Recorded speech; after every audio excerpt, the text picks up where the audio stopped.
You are the strength you search for.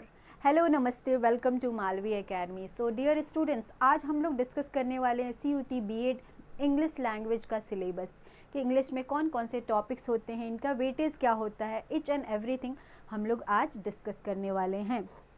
So students, आपने ये तो डिसाइड कर लिया है कि हमें BEd का एंट्रेंस एग्ज़ाम देना है, लेकिन इससे पहले सबसे ज़्यादा जो मोस्ट इम्पॉर्टेंट थिंग होता है कि आपको सिलेबस का होल आइडिया होना चाहिए, होलिस्टिक आइडिया होना चाहिए कि इसके साथ ही साथ अगर आपको सिलेबस पता है तो आप अपने एग्ज़ाम के लिए स्ट्रैटेजी बना सकते हैं, इसके अप्रोच को आप सही कर सकते हैं. तो आज हम लोग बेसिकली इस वीडियो में सिलेबस के साथ साथ आपको टॉपिक से अवेयर करेंगे, वेटेज कौन से टॉपिक का कितना वेटेज है इससे भी मैं अवेयर कराऊंगी. तो चलिए बिना किसी डिले स्टार्ट करते हैं हम लोग. सबसे पहले बात करें पेपर पैटर्न की, तो जो पेपर पैटर्न में टोटल नंबर ऑफ़ क्वेश्चंस होते हैं वो होते हैं बच्चे 75. मार्किंग स्कीम की बात करूं तो आपका होता है, अगर आप कोई क्वेश्चन सही करते हैं तो +4, गलत करते हैं तो -1. तो यानी -1 कब होता है? जब आपने कोई क्वेश्चन गलत किया तो आपने जो सही किया है उसमें से -1 डिडक्ट हो जाएगा. अगर आप कोई क्वेश्चन अटैम्प्ट नहीं करते हैं तो उसका कोई मार्क्स नहीं मिलने वाला है, ये ध्यान रखेंगे पीपल. उसके बाद ड्यूरेशन जो होता है वो आपका 105 मिनट्स होता है. तो आगे चलेंगे हम लोग. इंग्लिश की बात किया जाए तो बेसिकली इसमें 3 पार्ट होते हैं, आपका ग्रामर, वोकैबुलरी और रीडिंग कॉम्प्रिहेंशन. देखिए, ग्रामर तो आपका बेस होता है, आप सभी इससे फैमिलियर हैं कि बिना इसके हमारा काम नहीं चलने वाला है. उसके बाद सेकंड मोस्ट इम्पॉर्टेंट जो पॉइंट आ जाता है वोकैबुलरी, जिसको आप वर्ड मीनिंग भी बोलते हैं. अब जब वर्ड मीनिंग की बात होती है तो बहुत सारे बच्चे कंफ्यूज हो जाते हैं, कहाँ से शुरू करें कहाँ से ख़त्म करें. इसका ना कोई स्टार्टिंग पॉइंट है ना कोई एंड पॉइंट है. ये तो बिल्कुल सच है कि वोकैबुलरी हमें नहीं पता कहाँ से शुरू होता है, कहाँ से इसको ख़त्म करना है बेसिकली. तो देखिए, वर्ड मीनिंग का भी अपना स्ट्रैटेजी होता है. सबसे पहले PYQ के जो क्वेश्चंस होते हैं उसका आपको पैटर्न समझना होता है कि किस टाइप के वोकैबुलरी पूछे गए हैं. तो ये सारी चीज़ें जब हम जब सिलेबस समझ जाएंगे, फिर क्लास स्टार्ट होती है उसमें तो हम डिस्कस करेंगे ही करेंगे. लेकिन अगर कोई नया फ्रेशर स्टूडेंट है तो उसको ज़रूर ध्यान देना चाहिए कि सबसे पहले कोई भी आप पेपर टारगेट कर रहे हैं तो आप ज़रूर PYQ को गो थ्रू करें.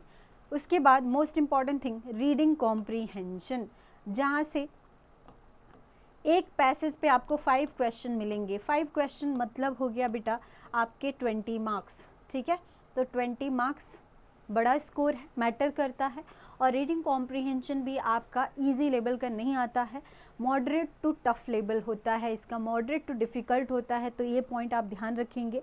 और रीडिंग कॉम्प्रीहेंशन के जो टॉपिक्स होते हैं, जो पैसेजेस के टॉपिक्स होते हैं, उनका भी स्टैंडर्ड हाई होता है. हो सकता है कभी कभी इकोनॉमिकल टर्म्स पूछे जाते हैं, इकोनॉमिक का कोई टॉपिक उठा लिया जाएगा, कभी फाइनेंस का कोई टॉपिक उठा लिया जाता है. तो ऐसे बहुत सारे पॉइंट्स हैं जहाँ पे हमको ध्यान देना है. और साथ ही साथ हम स्ट्रैटेजी की भी बात करेंगे थोड़ा बहुत जब सिलेबस हमारा कंप्लीट हो जाएगा. तो रीडिंग कॉम्प्रीहेंशन, यहाँ पे जो टॉपिक का नाम है रीडिंग और कॉम्प्रीहेंशन. तो कॉम्प्रीहेंशन आपका कॉम्प्रीहेंड वर्ड से बना है बच्चे, किससे बना है? कॉम्प्रीहेंड. और कॉम्प्रीहेंड का मतलब होता है अंडरस्टैंड, यानी केवल रीडिंग नहीं करना है, आपको समझना भी है क्या लिखा है पैसेज में. और देन आपको उन पैसेज के बेस पे कुछ क्वेश्चंस दिए गए हैं, उनको क्या करना है? आंसर करना है. तो मेजर हम कहें तो हमारे 3 टॉपिक्स हैं जिनको हमें कवर करना है, grammar, vocabulary means word meaning, and third is आपका RC रीडिंग कॉम्प्रीहेंशन. चलेंगे अब हम लोग ग्रामर के पोर्शन के तरफ कि ग्रामर में कौन कौन से टॉपिक्स हैं बच्चे.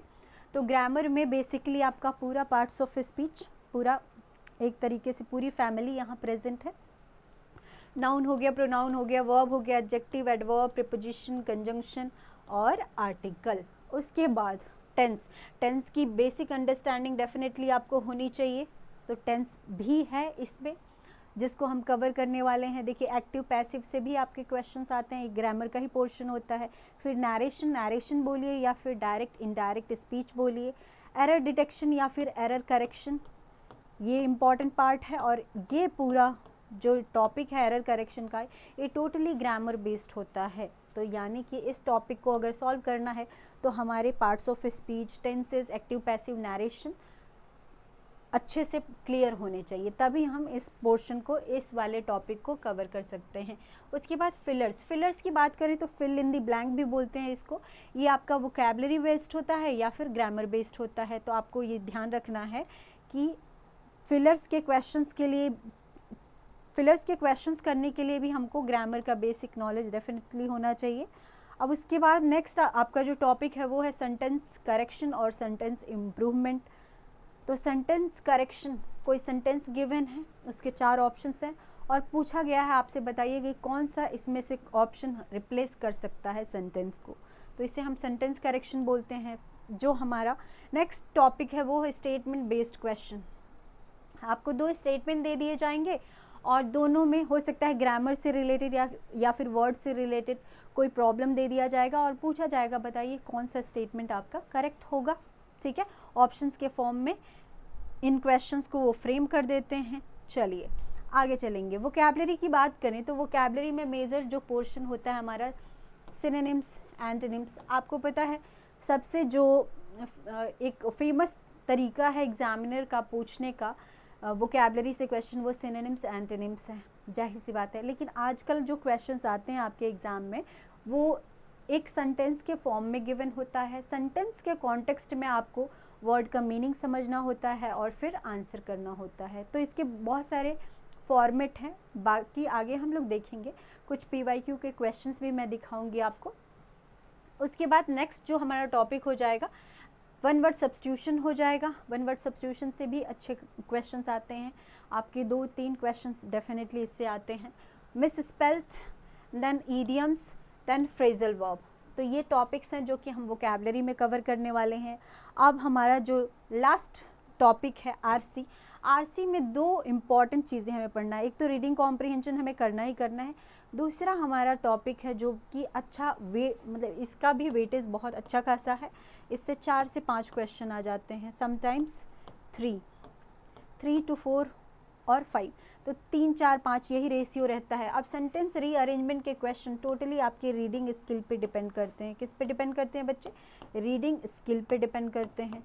तो आपको ध्यान देना है कि रीडिंग कॉम्प्रिहेंशन और रीअरेंजमेंट ऑफ सेंटेंस या फिर सेंटेंस रीअरेंजमेंट को साथ में लेकर चलना है। और ऐसा मत सोचिए कि रीडिंग स्किल से ही काम चल जाता है, इसमें आपका ग्रामर भी अच्छे से हेल्प करता है। फॉर एग्जाम्पल जैसे सब्जेक्ट कौन बनता है? नाउन प्रोनाउन बनते हैं। तो आपको पता है सेंटेंस जब भी स्टार्ट होगा किससे होगा? सेंटेंस जब भी स्टार्ट होगा सब्जेक्ट से स्टार्ट होगा, नाउन प्रोनाउन से स्टार्ट होगा। ठीक है, तो ये बेसिक बातें आपको पता होनी चाहिए। जैसे जैसे क्लासेस में चीज़ें कराई जाएंगी ऑटोमेटिकली आपको समझ में खुद ब खुद आता चला जाएगा, उसके लिए बिल्कुल वरीड नहीं होंगे। ठीक, और ये टोटली आपके प्रैक्टिस पर डिपेंड करता है। जितने नंबर ऑफ़ क्वेश्चंस आप प्रैक्टिस करते हैं उतने ज़्यादा आप एफिशिएंट हो जाते हैं इस पर्टिकुलर टॉपिक में। Same with reading comprehension. Reading comprehension भी आपसे क्या मांगता है? पेशेंस के साथ साथ डेडिकेशन, डिवोशन मांगता है कि आप बहुत सारे क्वेश्चंस, बहुत सारे पैसेजेस प्रैक्टिस करें। और ग्रेजुअली ऐसा होता है कि पैसेज सॉल्व करना आपके दाएं बाएं हाथ का खेल हो जाता है। बोलते हैं ना बाएं हाथ का खेल है, तो वैसे हो जाता है। तो ये बेसिक आपके टॉपिक्स रहे हैं जिनको हमें कवर करना है। इसके अलावा मैं आपको कुछ क्वेश्चंस भी दिखाती हूँ कि किस टाइप के क्वेश्चंस आपसे एग्ज़ाम में पूछे गए हैं। तो देखिए, identify the segment which contains grammatical error. अब आपको बताना है कौन से सेगमेंट में एरर है। तो यहाँ पे मैं क्वेश्चन सॉल्व नहीं करा रही हूँ, आपको बस क्वेश्चन का एक फॉर्मेट दिखा रही हूँ जो आपके PYQ का पार्ट है। उसके बाद यहाँ पे देखिए कुछ ईडियम्स गिवन है एंड आफ्टर दैट आपसे सिनोनिम पूछा गया है। नेक्स्ट एरर से रिलेटेड क्वेश्चन है। नेक्स्ट आपका अगेन ईडियम से रिलेटेड क्वेश्चन है, ईडियम। नेक्स्ट आपका रिलेटेड है सेंटेंस इम्प्रूवमेंट से, उसके बाद भी सेंटेंस इम्प्रूवमेंट एंड देन आपका एक्टिव पैसिव। तो ये कुछ बेसिक क्वेश्चंस है। यहाँ पे देखिए फिलर से रिलेटेड क्वेश्चन आ गया आपका।